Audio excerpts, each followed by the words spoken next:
প্রেমের প্রেম বিলাতে এলো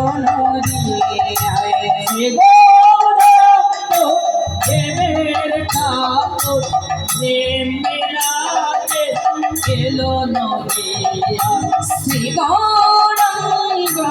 প্রেমের ঠাকুর প্রেম বিলাতে এলো নদিয়া শ্রী গৌরাঙ্গ প্রেমের ঠাকুর প্রেম বিলাতে এলো নদিয়া রাধা কৃষ্ণের গড়া কমল অন্তরে নর শ্যামল রাধা কৃষ্ণের গড়া কমল অন্তরে শ্যামল শ্রী গৌরাঙ্গ প্রেমের ঠাকুর প্রেম বিলাতে প্রেম বিলাতে প্রেম বিলাতে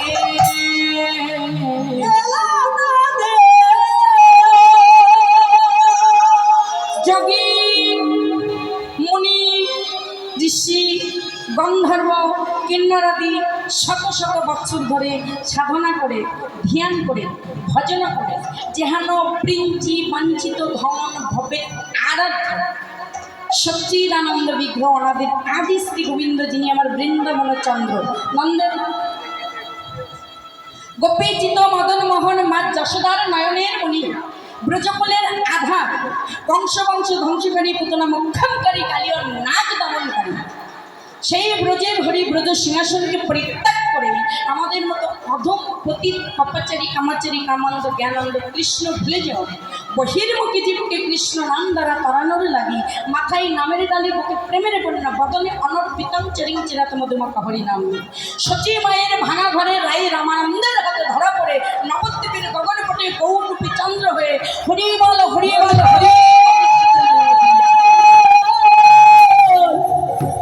হরি হরি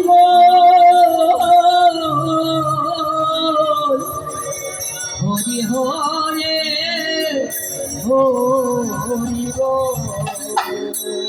যিনি আমার মা যশোদার নয়নের মণি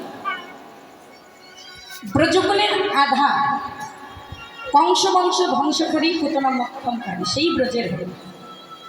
ব্রজ সিংহাসনকে পরিত্যাগ করে এসেছেন আমাদের মাঝে কিন্তু কেউ না কেউ তাকে আমন্ত্রণ করে নিয়ে এসেছে নিমন্ত্রণ করে নিয়ে এসেছে কে সেই জন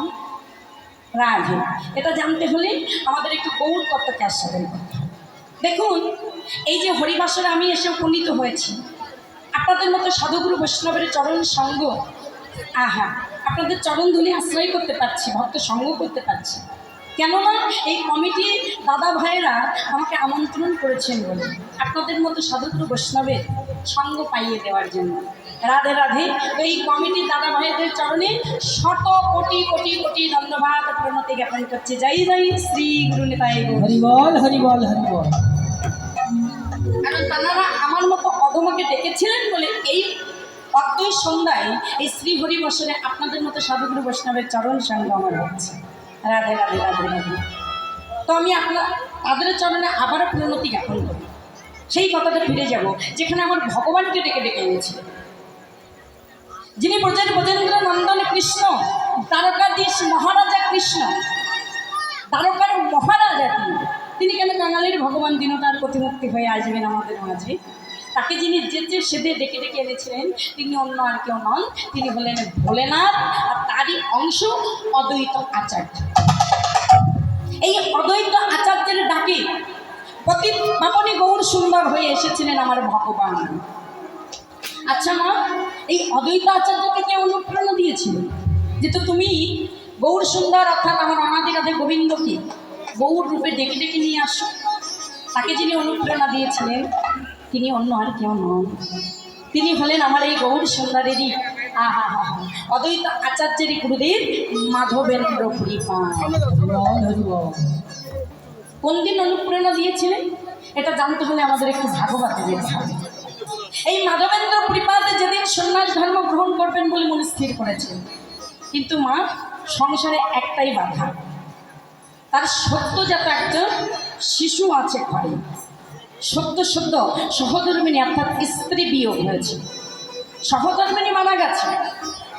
ঘরে একটা সদ্যজাত সন্তান, সন্তানকে কোথায় রাখবি,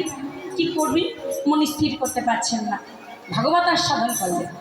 আর ভাগবত থেকে সিদ্ধান্ত নিলেন। কে তাকে অনুপ্রেরণা দিলেন? ভাগবতে দেখবেন সর্বনিচে একটা ডাক্তারের টিকাকারের নাম দেওয়া থাকে। তো ভাগবতের সব থেকে বেশি টিকাকার যিনি টিকা প্রদান করেছেন ইনি হলেন শ্রীধর মহাশয়। এই শ্রীধর মহাশয়ের জীবনী থেকে তিনি অনুপ্রেরণা নিয়েছেন। ওই তত্ত্বটাতে যাব না, অদ্বৈত আচার্যের তত্ত্বে ফিরে আসবে। রাধে। এই শ্রীধর মহাশয়ের জীবনীটা পড়ে মাধবেন্দ্র ত্রিপাদে জানতে পারলেন তিনি যখন সন্তানকে রেখে গেছেন, তিনি যখন সন্তানকে রেখে চলে গেছেন, গোবিন্দের চরণে নিজেকে সমর্পণ করেছেন। আমিও মায়ের কাছে বাধা থাকবো না, আমি রেখে চলে যাব কোথায়? না, শিষ্য অদ্বৈত আচার্যের কাছে। মাধবেন্দ্র ত্রিপাদ ছুটে এসেছেন, সন্তানকে সমর্পণ করলেন। এই জগতে পারিবারিক বন্ধন ছেড়ে তিনি সন্ন্যাস ধর্ম গ্রহণ করবেন বলে মনে স্থির করে এসেছেন। শিষ্য অদ্বৈতকে যেই না কথাটা বলল, মা অদ্বৈত কখনই যেন বজ্রাঘাত হল, চিৎকার করে কেঁদে বললেন, গুরুদেব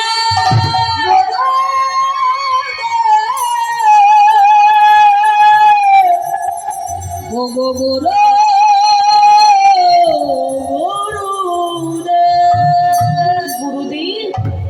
জগতে তো গুরু সেই হয় যে অন্ধকার থেকে আলোর পথে শিষ্যকে আনায়ন করতে পারে। হৃদ মন্দিরের অন্ধকারটাকে দূরীভূত করে সচ্চিদানন্দ অনাদির আদি শ্রী গোবিন্দের সেই আলোকময় দীপ্ত উজ্জ্বল মূর্তিটাকে প্রতিষ্ঠা করতে পারে। আপনি যদি আমাকে ছেড়ে যাবেন, কে আমাকে ন্যায় অন্যায় শেখাবে, কে আমাকে ধর্ম জ্ঞান দেবে, কে আমাকে অন্ধকার থেকে আলোর পথে নিয়ে আসবে? চিৎকার করে কেঁদে মা গুরুদেব মাধবেন্দ্র ত্রিপাদের চরণ যুগল যেই না অদ্বৈত আচার্য বক্ষে ধরলেন, ফোটাই ফোটাই অশ্রু বিগলিত হতে লাগলো অদ্বৈত আচার্যের নয়ন অস্ত্র বিগলিত হয়ে ফোটাই ফোটাই যেই না গুরুদেব মাধবেন্দ্র ত্রিপাদের চরণে পড়ল, মাধবেন্দ্র ত্রিপাদ চিৎকার করে বললেন, অদ্বৈত এমন দামি বস্তুটা আমার মতো কাঙালের জন্য ব্যয় করল। অদ্বৈত চমকে গেল, বুঝতে পারছে না। দেখো, পৃথিবীতে দামি ফল, দামি প্রসাদ, দামি ফুল দিয়ে ভগবানকে পাওয়া যায় না। নিত্য নিত্য ব্রজধামে বাস করেও ভগবানকে পাওয়া যায় না। সাধুর সঙ্গ করেও অনেক সময় ভগবানকে পাওয়া যায় না। তো ভগবানকে পেতে হলে যেটার প্রয়োজন হয় সেটা হলো ভক্তি। আর এই ভক্তির প্রধান উদ্দেশ্য হচ্ছে নয়নের বাণী। পৃথিবীর সব থেকে পবিত্র জল গঙ্গার জল। এই গঙ্গার জলে যদি কেউ আমার গোবিন্দকে ডাকে, আমার ভগবান তার কাছে আসতে পারে, নাও পারে। কিন্তু জানো অদ্বৈত, দুটি নয়ন গঙ্গার বাড়ি পরিশ্রম করে প্রতিদিন নিত্য নিত্য 2 ফোঁটা করে গোবিন্দ চরণে নিবেদন করে যদি কোনো ভক্ত কেঁদে কেঁদে বলতে পারে, গোবিন্দ হে দয়াময় হে, এই ত্রিজগতের সংসারে তুমি ছাড়া আমার লাগে কেউ, তুমি একমাত্র আমার সম্মান, তুমি আমার আশ্রয়, আমার বলতে যা কিছু আজ থেকে সব আমি তোমার চরণে সমর্পণ করে দেব, তুমি আমার পরম আশ্রয়। এমনি ভাবে দুটি নয়ন বাড়ি নিবেদন করে 2 ফোঁটা করে বাড়ি যদি গোবিন্দ চরণে নিবেদন করতে পারে, গোবিন্দ ভক্তাধীন ভগবান ভক্তের প্রেমের কাছে বাধা পড়ে যায়। তাই এমন জগতের দামি বস্তু, যে বস্তু দ্বারা ভগবানকে পাওয়া যায়, আমার মতো কাঙাল মাধবেন্দ্র ত্রিপাদের জন্য ব্যয় করতে, যদি ব্যয় করতে হয় জগৎ জীবনী কৃষ্ণ অনাদির আদে পরমেশ্বর ভগবানের জন্য ব্যয় করো, যিনি এসে শুধু তোমাকে নয়, এই অনন্ত কোটি বিশ্ব ব্রহ্মাণ্ডের কলিহত জীবকে হরিবল হরিবল বলে উদ্ধার করে নেবে। হরিবল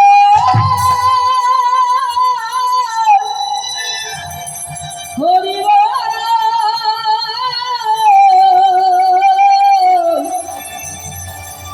হরি হরে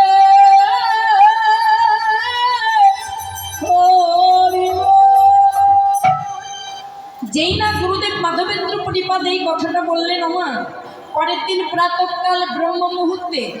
সূর্য ওঠার 1 ঘন্টা 36 মিনিট